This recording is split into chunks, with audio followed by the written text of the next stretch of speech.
Hi guys, my name is Ralph. So we're here right now in BGC Taguig. And samahan nyo kaming explore itong luxurious place na to. Kasama ko ang aking mga kaibigan. I am Jansen Guevara. I am Paul Alvarez. And yeah guys, samahan nyo kami sa journey namin na to. So hi guys, so habang naglalakad kami dito sa BGC, meron kaming nadaanan na event ng Coca-Cola. So let's see kung ano meron sa loob. Samahan nyo ako guys, let's go. So guys, first thing na napansin ko, meron silang mga pwede upuan dito. Yan. So, ano sila, friendly sila, pwede silang magpahinga dito. Medyo maraming tao dito ngayon, pero ewan ko, tingnan natin ano pwedeng gawin dito. So meron sila dito ano guys, parang photo booth ba tawag dito? Check nyo. Yeah guys, tama ako, parang photo booth siya, and ayun yung hashtag guys, Coke Zero Excuses. So guys, meron kaming nakita dito na something, and check natin kung anong makikita natin dito. Medyo maraming tao. Diba guys, ang ganda nung nasa likod ko ngayon, very Valentine's vibe siya. So kung meron kayong mga partner or what, pwede kayo mag-picture dito. No, ang ganda niya guys.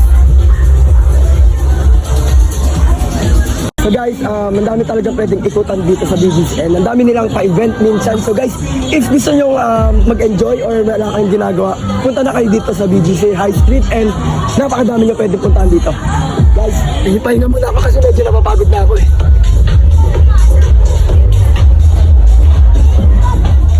So yun guys, diba, apakadami talagang pwedeng puntahan dito sa High Street, and marami pa tayong pupuntahan na next stop natin. And actually, gusto ko talaga puntahan dito yung mga aesthetic na wall nila. So kung nakikita nyo sa ibang mga social media influencer guys na medyo aesthetic mag-picture, dito nyo makikita yun. And yeah, puntahan natin yun later guys. So baka mag-ikot-ikot muna kami ngayon, and yeah, thank you guys. What's up guys? So bumalik tayo dito ngayon sa BGC para puntahan yung pinaka-famous wall, which is yung aesthetic wall na tawag nila sa TikTok. And guys, guess what? Ang daming influencer and TikToker and artista na nag-picture dito, which is, ito siya guys. Diba guys, ito ang ganda na. Sobrang minimal yung design sa likod, and perfect sa outfit ko siya.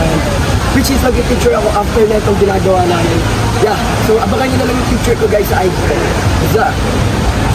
Metro Manila is known for its diverse culture and many tourist spots traveler world loves to go. And one of the city is here in Taguig. Taguig features so many luxurious places.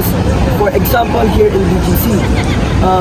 I am here in Bonifacio High Street, where it known for recreational and shopping center.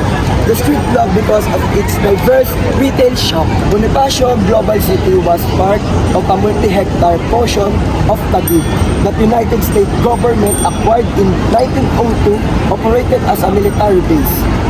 It was the headquarters of Philippine Scout, the Philippine version of United States Army.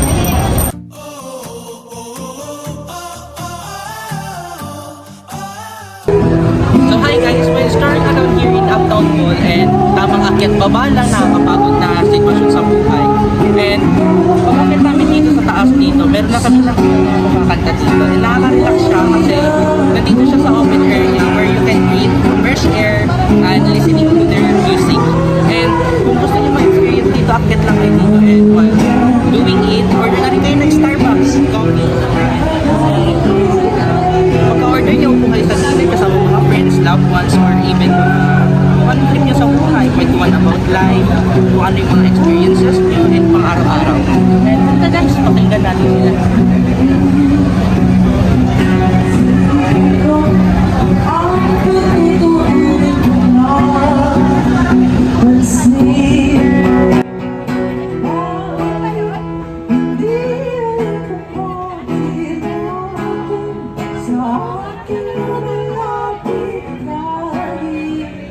So guys, after nyo siguro mag-shopping and it's Sunday naman na din, after nyo mag-take ng mga activities here in mall, makinig sa mga music, makipagkwentuhan sa mga ka-loved ones nyo and friends, why not makipagkwentuhan din kayo sa Diyos?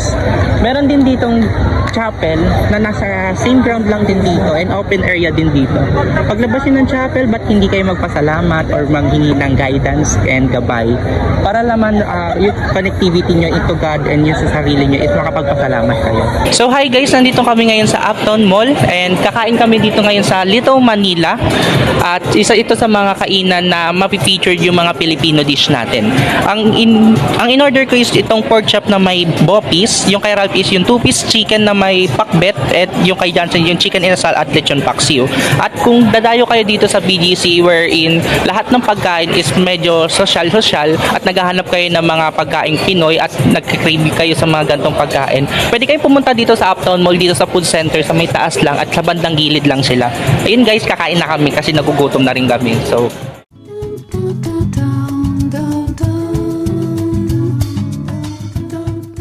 Hi guys, so tapos na kami kumain ngayon dito sa Little Manila. And guess what guys, sobrang sarap ng mga pagkain nila. Hindi ko nga alam masyado naubos yung akin kasi medyo masama yung pakiramdam ko and wala akong masyadong gana. Pero sobrang sarap nung, anong tawag dito, pakbet. Masarap siya guys and yeah. Ikaw partner, ano mo masasabi mo sa kinain mo? yung comment ko naman dito sa pagkain, all goods lang naman. Kung ano yung lasa ng mga niluluto ng mga nanay natin sa bahay natin, ganun din naman. At naubos ko naman yung ano, ito lang yung hindi ko masyadong trip. Kasi parang lasang sunog siya. Pero overall naman, masarap naman siya. And ayun, nakakabusog. Sulit din yung bayad. Worth it ang 230. Yep. Worth it naman.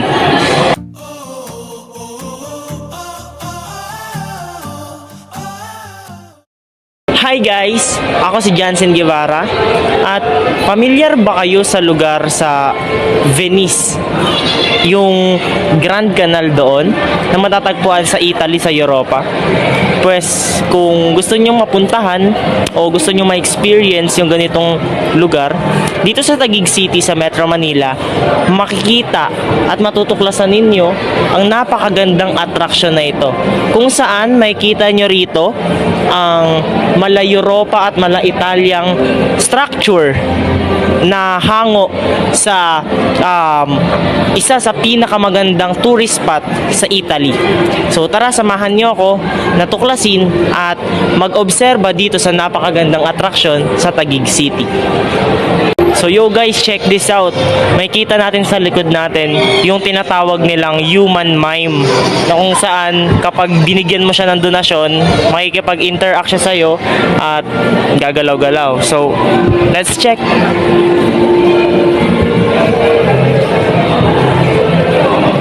So para siyang pirate or para siyang statwa, pero once na binigyan mo siya ng barya or ng donation, gagalaw siya.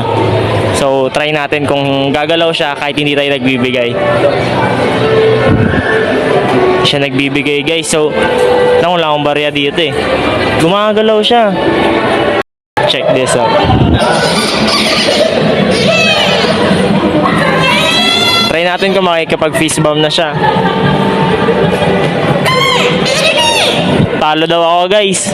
So, isa lang yan sa mga attraction na mapupuntahan nyo dito or makikita sa Venice Grand Canal. So, if you have some siblings or mga pinsan na maliliit na sa simpleng ganito ay mapapatawa sila, try nyong silang dalhin dito upang makipag-interact sa mga ganitong lugar. So, check pa natin yung ibang structure or ibang mga attraction dito sa Venice Grand Canal.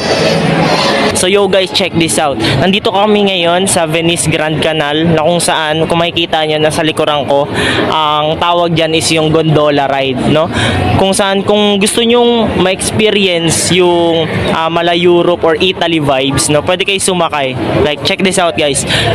Makikita nyo na kung may mga jowa kayo, may mga kamag-anak, pamilya na gustong mag-unwind sa mala Europe na vibes, pwede nyong bisitahin to dito. Yeah, may bayad siya, pero kung gusto niyo namang ng kakaibang experience, why not to try, 'di ba? highlighting the mall, main tourist attraction here in Venice Grand Canal is the man-made Grand Canal. So the mall's Grand Canal offers small guests an Italian experience with gondola ride tours by singing gondoliers. So may kita nyo doon, may mga singing gondoliers na nagmamaneho ng bangka at may mga turista na pwedeng sumakay. Ang Grand Canal o yung The Canal is 200 meters long and 15 meters wide, and as you can see sa likod ko, makikita natin ang Rialto Bridge replica. Ang Rialto Bridge replica, dyan dumadaong yung mga gondola o yung mga bangka.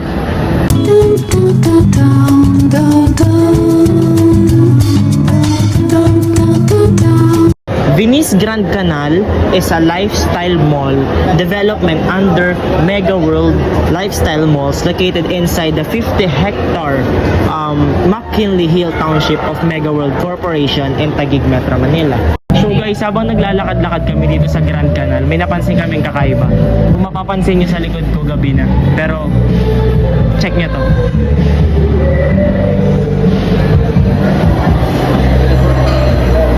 Grabe. Sa sobrang liwanag, akalain mong umaga at tanghali na. Check nyo. Maraming turista, maraming tao. Gabi kami pumunta dito.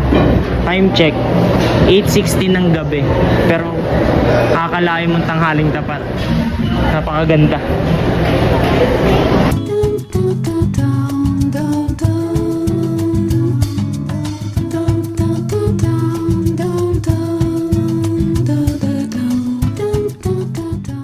Currently, nasa jeep kami and we're on our way to Heritage para sumakay na naman sa bus kasi we're going to BGC. See you guys later.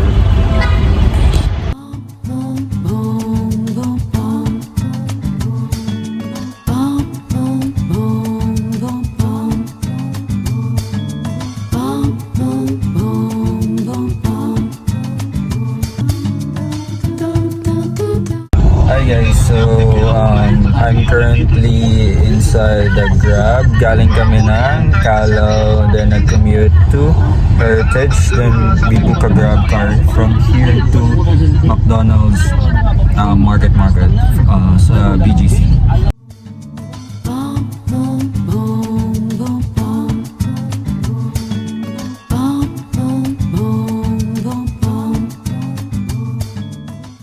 So papunta na kami sa market na located dito sa McKinley Parkway dito sa BGC. So first stop here is the Korean street food. Kitang-kita naman, and ayan, bumili nga ako.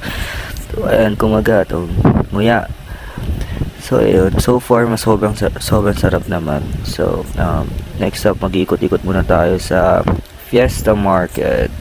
Na-delete yung mga ibang clips ko, so hindi natin mapapakita kung gaano talaga kalaki tong Fiesta Market, but mapapakita natin dito yung mga kinainan namin. Ayan, so meron din tayong mini area dito which your kids or kung may mga anak ka, pwede mag-enjoy dito. Meron din tayong mga fast food restaurant at iba't ibang klaseng batahe, and also kitang-kita nyo naman sa video, here is meron tayong pick-up coffee kung inaantok ka or you want to sip some coffee, you can buy there. Solid yan, murang-mura pa, pasok sa budget mo. And we have here some stalls for souvenirs.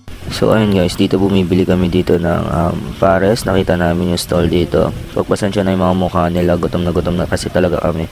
Pero ayun, sobrang solid ng pares dito, serving solid talaga, pasok na pasok sa budget pa ang presyo. Ayan, bumili kami dyan ng mga beef pares, and kung gusto nyo naman ng lomi, meron din sila dito iba't ibang klase. So ayun lang guys, since naputo yung mga clips natin, hanggang dito na lang muna, and see you sa next vlog.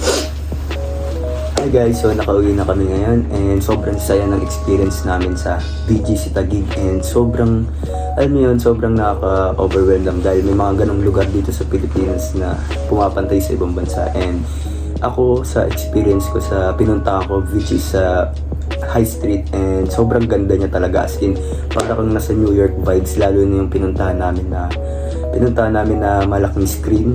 Sobrang ganda doon guys, and ang dami pang mga pwedeng puntahan doon. Kayo, paano bang mga naging experience niyo? Ikaw, Johnson? pinaka-highlight nung pinuntahan kong tourist attraction dito sa Taguig, syempre, yung Venice Grand Canal.